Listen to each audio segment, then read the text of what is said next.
herself. Mhm. And even though we were still there and doing things and helping and everything, she actually took a leadership role in taking on a presidency position. So it continued, and it continued for years. And then as we started growing up and leaving home and taking on the responsibilities of our own life, we kind of, or at least I did, I kind of left the Legion for a while, Yeah. and just the knowledge that I gained being in that area of the Legion for so many years as a child and growing up in it, that from there, my leadership skills, even though I was not a president or anything on an auxiliary, those leadership skills still were learned. And from there is, I believe, the reason why I became so involved in my school and my church. And I then became, immediately after my children started school, I became the PTA president right off the bat because I wanted change and I wanted things to be different for my kids. And so I thought, get involved. So I was very involved in the school that my children went to, which was Creighton School, and it was kind of one of the first schools in the Phoenix area. That school is over 100 years old now, and we only lived a few blocks from the school, so it was an advantage for me because I walked to school with my kids, and gave me the opportunity as an at-home mom to get involved as soon as they were kindergartners. I jumped in with both feet and started being involved. And even from there, have held many positions throughout my years in my church and in my school. And I even became an employee of the school, working as a school aide because I knew the school inside and out by that time because I was there every day and knew so much. And my kids were one of the very few Hispanic children in that school. And as they became a little bit older, by the time I think my oldest was in the 6th or 7th grade, we started getting a lot of immigrant children. And when they started getting a lot of immigrant children, there was a need for a translator. And that became me. I became the translator for that school. And then in becoming the translator, my principal, who he was white, but very, very considerate and very aware of the fact that we have a problem here. We now had 20 kids who did not speak a word of English, and what are we going to do with these kids? How are we going to teach them?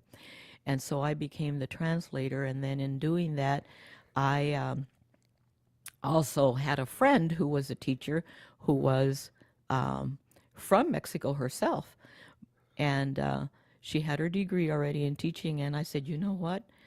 You really should be at this school because we now need a teacher that speaks both languages, and maybe this will help the kids. And so she came, and so then she said, well, if I'm going to come, then you have to come too. You have to be my aide. And so that's how I became involved in education. I became her aide, and we were the first school in that district to have a teacher that catered to Hispanic kids. And we started teaching kids in both languages. She would use her Spanish to make them understand what it is that we were trying to accomplish, and then teaching them in English. So that was how the bilingual program started in the Creighton School District. And that's how I started being totally immersed and involved in this program and fighting constantly for those kids. And thank God for our good principal because he would fight with us. And we had to go to the district office many times, talk to the superintendent, and, a constant fight on we want the same rights for these kids as anybody else have. They have a right to be educated. And so the fight began. And that was in the early years of Bilingual Ed in Phoenix, Arizona. And I became involved. And I remember the fight was on then to the state, so we took it to the State Department, and that was where I met Verma Pastor. And Verma Pastor was the wife of Ed Pastor, and so he through Verma, then I really had connections and became very involved in the state in bilingual ed. So you see, to me, it was like a pattern almost, because we learned so much from being at Sacred Heart Church, and then from there to the Legion, and then out on our own. And then after all of this time, I decided to go back to school. And in doing that, my principal said, you know what? She says, we really need somebody in the district office that would fight for us. We need to take this to a next level. And so he talked to the superintendent, and he said, well, we need to talk to her first. And so they brought me into the district office, and they talked to me. And after I told him everything that I had learned, that I had been taking some coursework, and that I had also been going to the State Department and learning all the laws that really pertained to children, period. And no ethnicities involved, just what are the rights of children.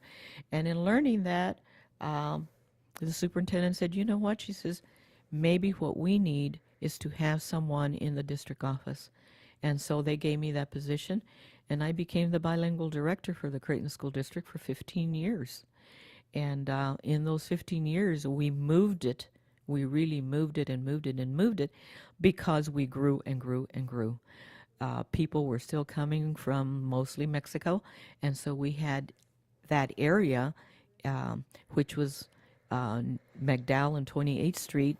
Anything south of that was all Hispanic and mostly immigrant.